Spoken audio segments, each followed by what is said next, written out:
Assalamualaikum warahmatullahi taala wabarakatuh. Selamat pagi, selamat siang, selamat sore, dan selamat malam anak-anakku tercinta.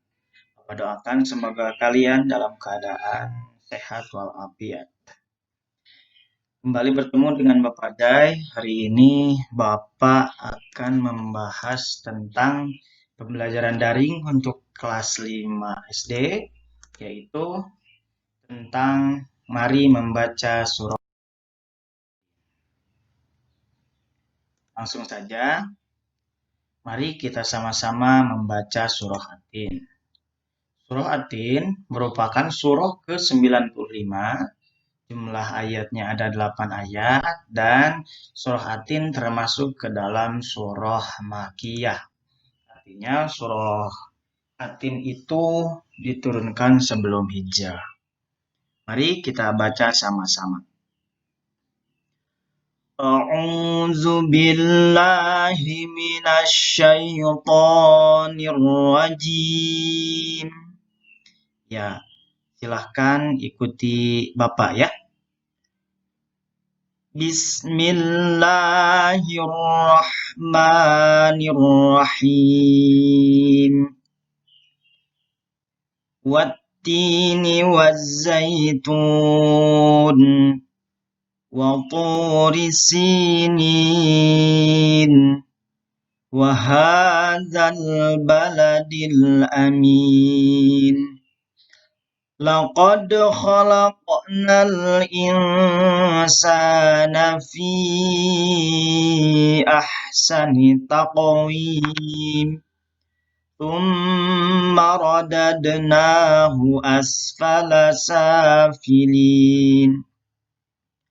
Illal ladzina amanu wa 'amilus shalihati falahum ajrun ghairu mamnun. Fama yukadzibuka ba'du biddin. Alaisallahu biahkamil hakimin. Shadaqallahul azim. Silahkan adik-adik sekalian di rumah untuk berulang-ulang membaca surah At-Tin. Kemudian, mari menghafal surah At-Tin. Ada banyak cara menghafal surah At-Tin. Di antaranya, yang pertama, mulailah dari ayat pertama, bacalah berulang-ulang sampai hafal. Contoh, Wattini wazzaitun. Terus berulang sampai misalkan 3 kali. Wattini wazzaitun. Wattini wazzaitun. Lanjut pada ayat kedua dengan cara yang sama sampai hafal. Wa turi sinin. Kemudian ayat ketiga dengan cara yang sama sampai hafal. Wa hadzal baladil amin. Nah, untuk memantapkan hafalan 3 ayat tersebut, ulangilah seraya meminta kepada ayah atau ibu kalian untuk menyimak hafalanmu ayat 1, 2, dan 3 sekaligus. Setelah dari ayat 1 sampai 5 kita sudah hafal, maka dilanjutkan ke ayat ke-7, ayat ke-6, ke-7, dan ke-8. Pokoknya kalian belajar secara berulang-ulang, minimal 3 ayat, 3 ayat. Nah, itulah mungkin sedikit cara menghafal surah At-Tin. Mudah-mudahan kalian cepat hafal surah At-Tinnya ya. Kemudian mari menulis surah At-Tin. Silahkan kalian tulis di buku kalian masing-masing. Kalian bisa melihat langsung kepada Al-Quran ataupun sumber-sumber lainnya. Lihat surah At-Tin mulai dari Bismillah sampai ayat terakhir. Alaihissallahu biahkamil hakimin. Nah, silahkan kalian salin berulang-ulang di buku kalian sampai kalian sampai kalian pandai untuk menulis surah At-Tin.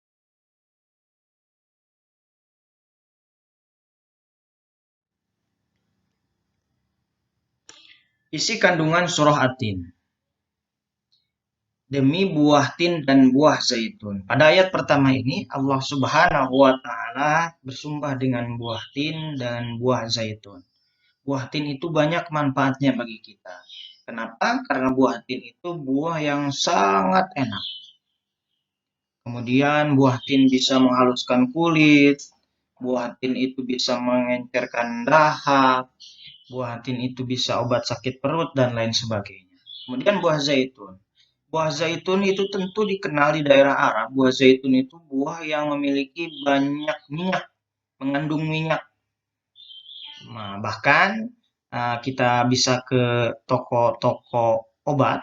Nah, buah zaitun itu biasanya ada minyak zaitun. Minyak zaitun itu bisa memperhalus kulit juga, ataupun bisa dipakai untuk mengurut ya kalau sekarang mah seperti itu. Kemudian wahadzal baladil amin dan demi kota Mekah yang aman. Kota Mekah dinamakan kota yang aman karena barang siapapun yang masuk ke kota Mekah akan merasa aman. Seperti itu. Dan kota Mekah juga disebut dengan kota ataupun Ummul Qura.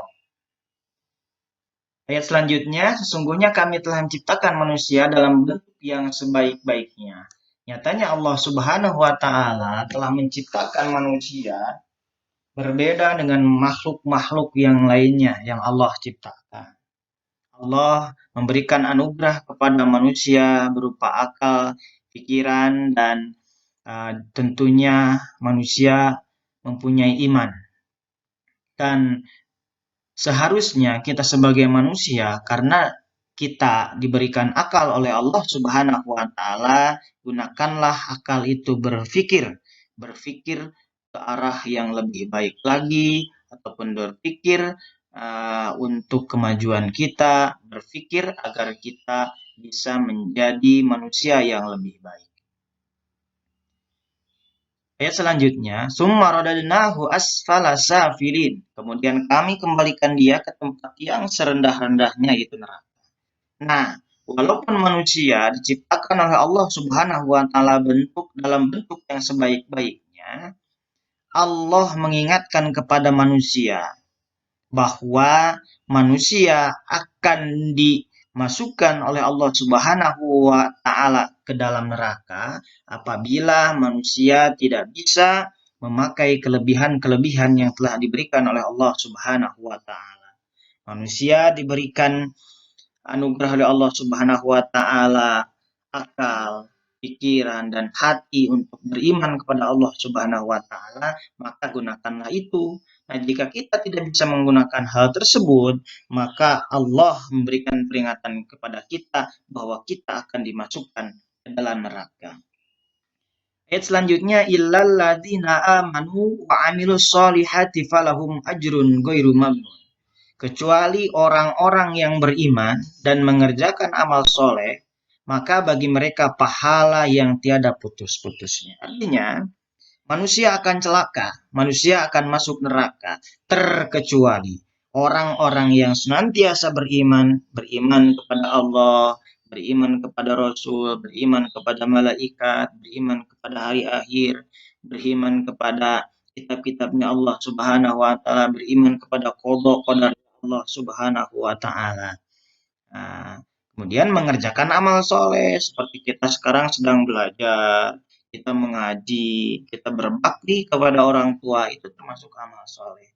Maka orang-orang yang beriman, orang yang senantiasa beramal soleh, mereka tidak akan masuk neraka, tapi mereka akan mendapatkan pahala yang tiada putus-putus. Nah, maka apakah yang menyebabkan kamu mendustakan hari pembalasan sesudah adanya keterangan-keterangan itu? Kemudian Allah mengingatkan kembali akan adanya hari pembalasan, di mana di hari itu semua amal perbuatan manusia akan diminta pertanggungjawabannya. Kita suka mencontek di sekolah, nanti ada pertanggungjawabannya.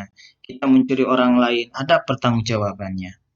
Kita berbuat baik kepada orang lain, bertutur kata yang baik, sopan, santun, kepada mamah tidak suka merengek-rengek, tidak manja, dan lain sebagainya. Itu nanti ada pembalasannya di akhirat. Barang siapa yang berbuat baik akan berbuah baik, barang siapa yang berbuat buruk maka akan berbuah keburukan pula di akhirat nanti.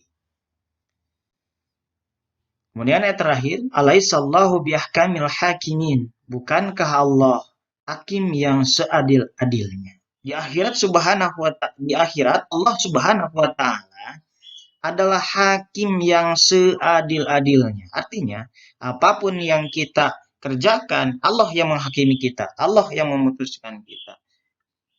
Tidak berbeda dengan pengadilan di mana di dunia, pengadilan nanti di akhirat langsung Allah Subhanahu wa taala yang menjadi hakimnya. Sehingga tidak luput perbuatan manusia yang akan dipertanggungjawabkan di akhirat nanti. Nah, itulah mungkin sekelumit tentang isi kandungan surah At-Tin. Nanti kita akan bahas lebih detailnya di WA grup ya. Kemudian yang terakhir ada tugas dari Bapak, yaitu pertama, bacalah surah At-Tin dengan baik dan benar di hadapan orang tua kalian masing-masing. Kemudian yang kedua, tulislah surah At-Tin dengan lengkap, dengan artinya. Kemudian hafalkan surah At-Tin dengan artinya. Setelah kalian tulis, setelah kalian baca, setelah kalian hafalkan, kemudian kirimkan hasil kerja kalian berupa foto dan video ke WhatsApp grup. Bapak tunggu ya. Nah, mungkin itu sajalah yang dapat Bapak sampaikan pada kesempatan ini. Mudah-mudahan banyak manfaatnya. Amin ya Allah ya Rabbal Alamin. Selanjutnya, Assalamualaikum warahmatullahi wabarakatuh. Jangan lupa subscribe, like, dan share video Bapak jika video Bapak bermanfaat.